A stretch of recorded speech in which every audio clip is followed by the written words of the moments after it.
तो प्यारे बच्चों, हमारी आज की कहानी है जादूगरनी के बारे में। एक गांव के करीब एक घना जंगल था जिसे लोग जादू का जंगल कहते थे। गांव वाले अक्सर इस जंगल के करीब जाने से डरते थे क्योंकि वहां के बारे में अजीबोगरीब कहानियां मशहूर थीं।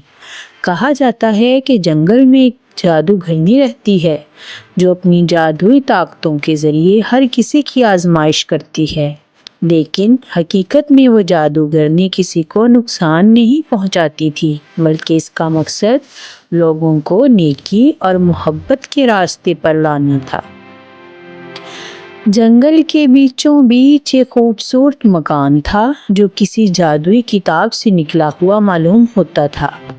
इस मकान की दीवारें दरख्तों की जड़ों से बनी थीं और छत फूलों से ढकी हुई थी। इस मकान में नूरा नामी जादूगरनी रहती थी।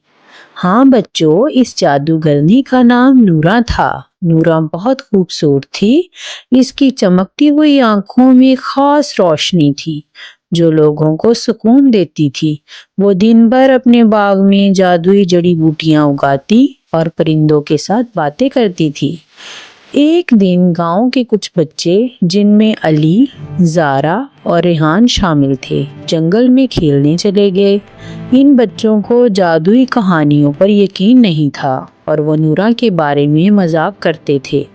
अगर वो जादूगरनी वाकई मौजूद है तो हम इसे ज़रूर देखेंगे, अली ने कहा। ज़ारा ने हंसते हुए जवाब दिया, और अगर वो हमें पकड़ ले तो? रेहान ने एक छोटा सा पत्थर उठाते हुए कहा, हम इसे पत्थर मारकर भगा देंगे। तीनों बच्चे हंसते हुए जंगल के अंदर बढ़ने लगे। जंगल के अंदर वो जादूगरनी के मकान के करीब पहुंच गए। मकान देखकर वो हैरान रह गए क्योंकि वो किसी खौफनाक जगह के बजाय एक जादुई और खूबसूरत बाग की तरह लग रहा था। अली ने दरवाज़ा खटखटाया।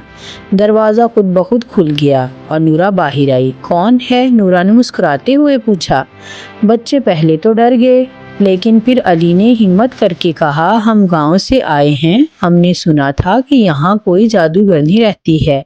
क्या तुम वही हो? नूरा हंस पड़ी। हाँ, मैं वही हूँ, लेकिन मैं तुम्हें नुकसान नहीं पहुँचाऊंगी। अंदर आओ।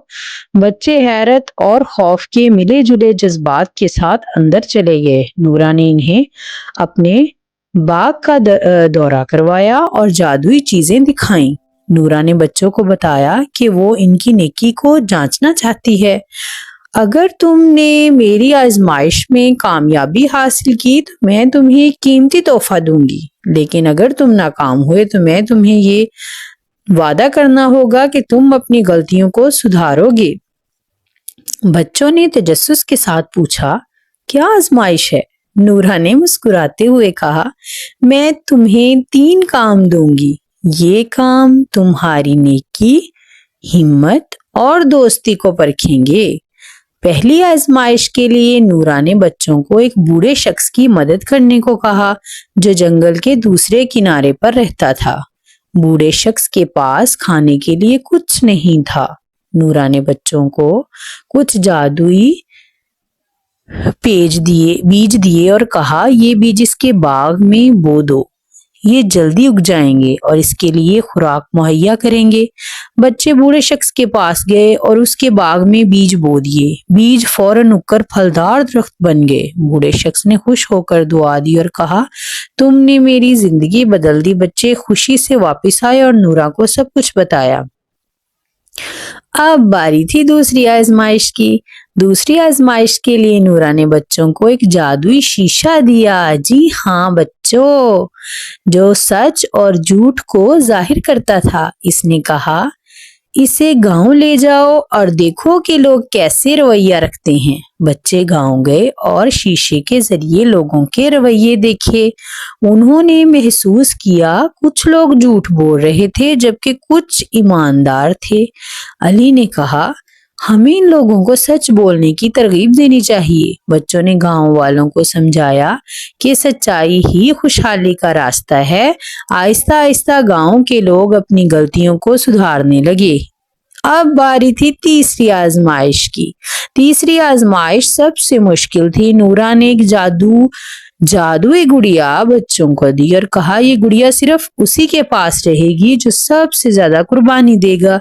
तीनों बच्चों ने सोचना शुरू किया। अली ने कहा, मैं अपनी पसंदीदा किताब छोड़ सकता हूँ। ज़ारा ने कहा, मैं अपना पसंदीदा खिलौना छोड़ सकती हूँ। लेकिन रेहान ने कहा, मैं अपनी सबसे पसंदीदा चीज़ यानी अपना वक्त कुर्बान करूँगा ताकि दूसरों की मदद कर सकूँ।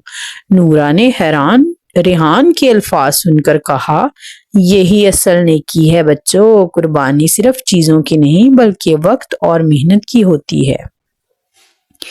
बच्चों ने तीनों आजमाइशें कामयाबी से मुकम्मल की। नूरा ने इन्हें एक जादुई किताब तोहफे में दी जो इन्हें हमेशा नेकी का रास्ता दिखाएगी। बच्चों ने नूरा का शुक्रिया अदा किया और वादा किया कि वो अपनी जिंदगी में हमेशा नेकी और ईमानदारी को अपनाएंगे। गांव वापस आकर बच्चों ने नूरा की कहानी सबको सुनाई।